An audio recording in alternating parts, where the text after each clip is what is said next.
Good morning everyone and welcome back to our channel on CNC turning techniques, which today we could also call a bit of CNC turning and milling techniques, since we will be dealing with powered tools. So we've introduced these tools and today we're starting with the very basics. We're going to talk about nothing less than holes, or rather fori, never say bucci. In the workshop, or they'll grind you down. Okay, we drill with drills, and if needed we can tap with holes, and this can be done either before or after depending on the type of operation. With a center drill we go ahead and center it, whether it's a pilot hole or just centering. So powered tools, as the name suggests, mean that it's no longer the workpiece that spins, but the tool that rotates. The tool rotates while the workpiece stays still, and there's chip removal.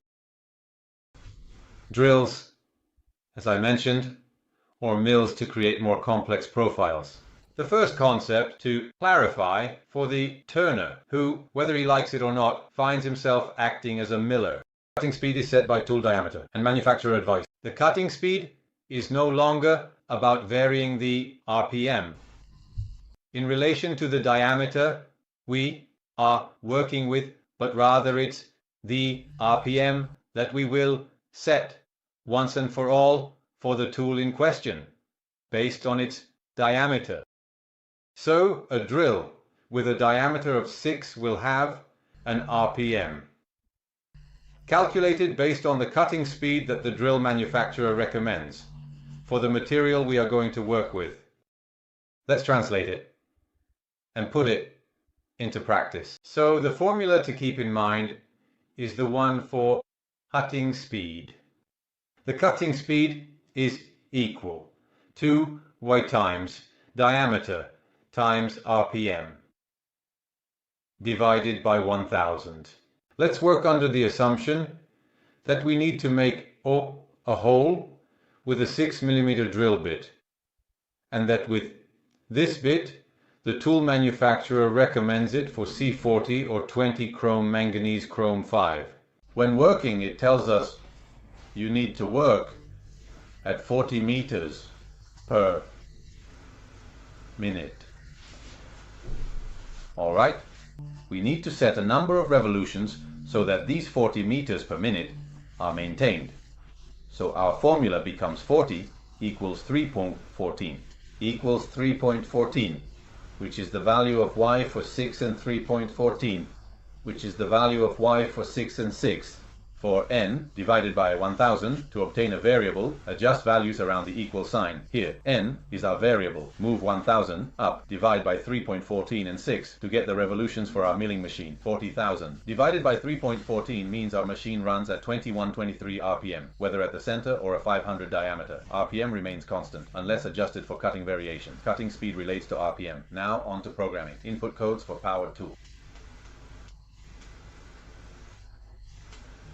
The 1000 goes up, and the 314 and the 6 go down, so we divide by 314 and 6, and we will get the revolutions we need to set on our milling machine. Let me grab my phone for a moment because I didn't prepare it. You know my videos are always done on the fly and not well prepared, so 40,000 divided by 3.14 means our milling machine will need to run at 2123 revolutions per minute, and it has to do this, whether it's in the center of the piece or at a diameter of 500. I said milling machine, but I meant our drill bit, and the same goes for milling cutters. Their number of revolutions will never change during processing unless the operator needs to adjust it because we're cutting more or a little less. However, the cutting speed doesn't exist, but the number of revolutions exists in relation to the cutting speed we need to achieve. Okay, that said, let's talk about the programming aspect. The codes we need to insert into a program that involves the use of powered tools. So, the machine initially knows it can be a lathe or a milling machine, but it doesn't know what you intend to do.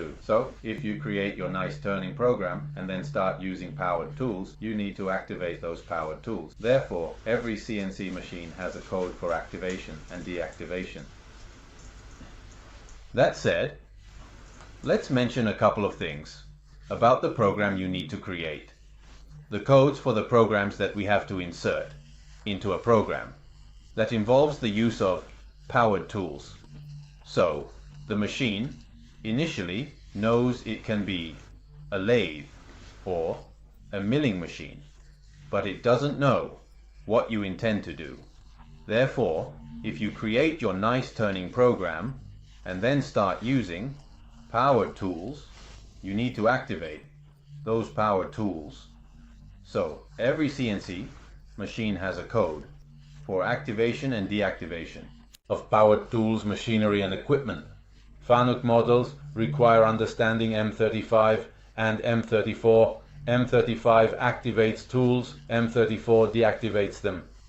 After turning, zero the C-axis with G28H0 to mill. What are they? M35 activates the powered tools, while M34 deactivates them, and the machine will return to operate like a lathe. In the earlier versions of FANUC, M35 would activate once and deactivate the next time. We'll also see why this is the case later. When we have turned a piece, the self-centering chuck will stop in a random position. If we want to start milling, we need to zero the C-axis in FANUC. Zeroing the C-axis is done with G28H0. Okay, so you'll see your self-centering chuck make a nice turn and then stop at its zero position. From there, we start talking about the possibility of using the third axis. Who is it? Where is the third axis? The third axis is nothing more than the spindle. The spindle or self-centering chuck in this case, because we see the self-centering chuck, but it is the spindle that can move either on its own, meaning in degrees, so the C-axis, or in conjunction with the X or Z-axis to create more complex profiles, as we will see later, when we go to make holes or perform operations where the spindle needs to stay still. We also have another option, which is the self-centering chuck brake. It's just a disc brake like the ones on cars, mounted on the spindle shaft, which stiffens the spindle. So when I use a large off-center drill bit, it prevents spindle vibration and ensures that the tool lasts longer. In FANUC, there are two options, M88 for a weak brake and M89 for a strong brake. Then there's a pressure switch, a manometer that allows you to use whatever locking pressure you want. Once you're done using them, M90 releases them. So what's the difference between M88 and M89? M88 is used when I need to drill two holes head-on or make a keyway where I don't need to rotate the self-centering chuck. In 88 and 89, the 88 is done when I need to drill two holes head-on or make a keyway where I don't need to rotate the self-centering chuck. It's the spindle while using the M88 milling cutter. If I need to use a profile, but be careful, the M88 often causes issues. If I don't have any problems, I prefer not to use it.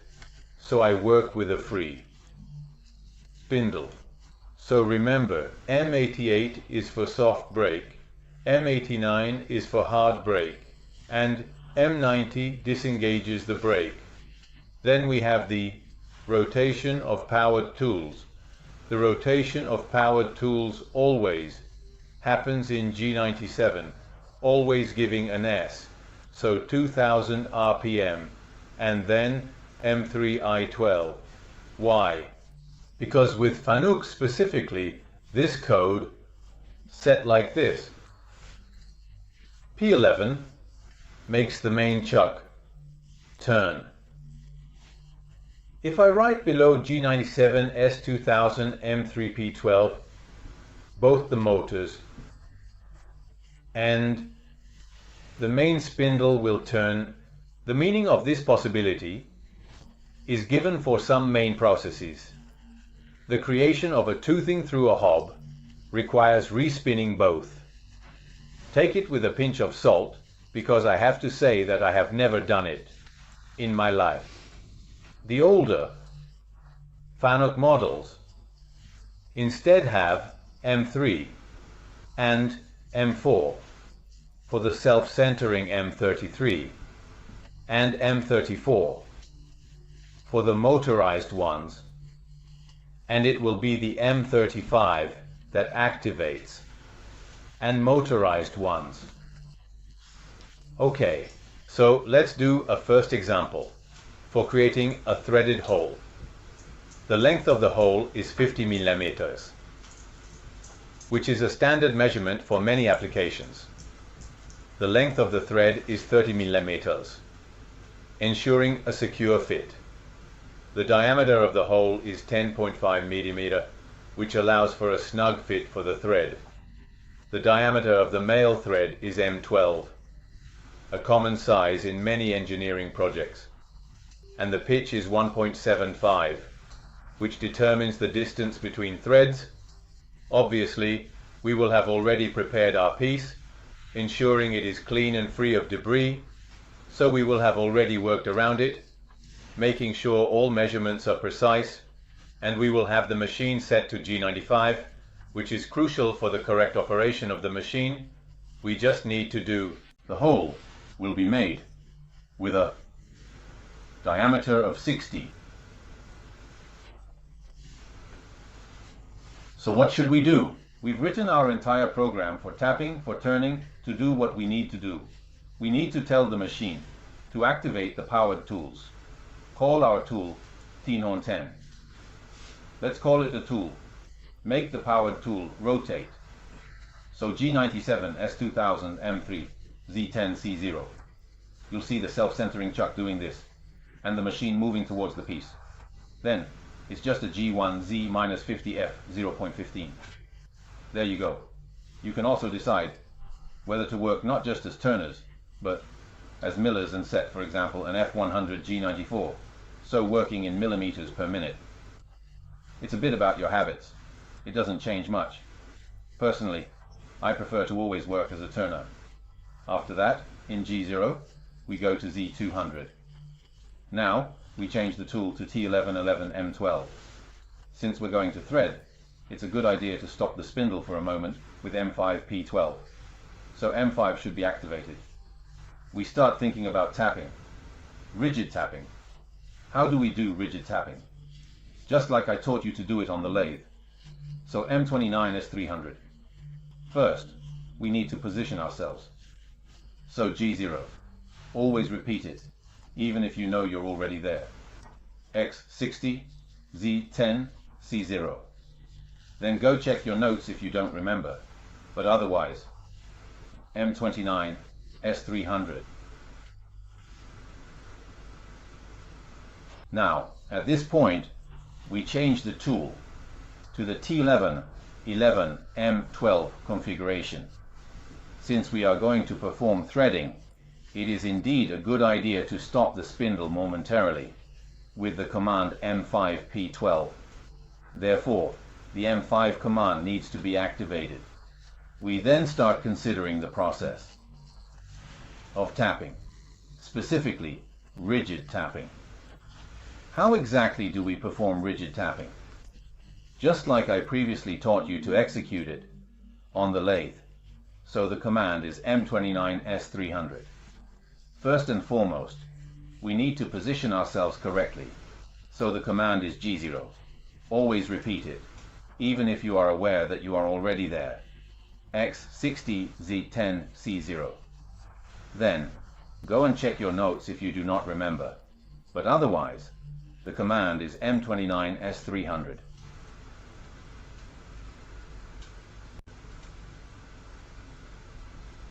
We set the turns of our male, then G84. That was the macro for the tap. If you want, repeat G95 and M34, and you finished your operation. If you want to do it the same, but shifted by 60 degrees, there's a hole here. and a hole there. And by opening it at 30 degrees, instead of putting M34, right, then you can do all the holes first, then all the taps, C30, and redo everything exactly as discussed. You understand that it's just like working with one more axis. It's nothing special.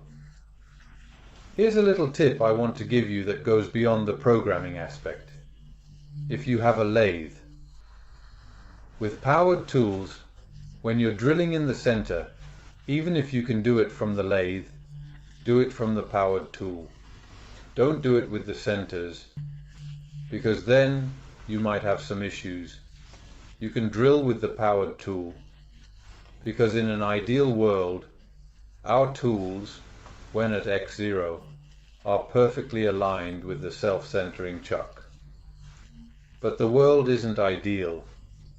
Often in workshops, you find machines that are 20, 30 or 40 years old, with very poor maintenance, or simply machines that are at the end of their life.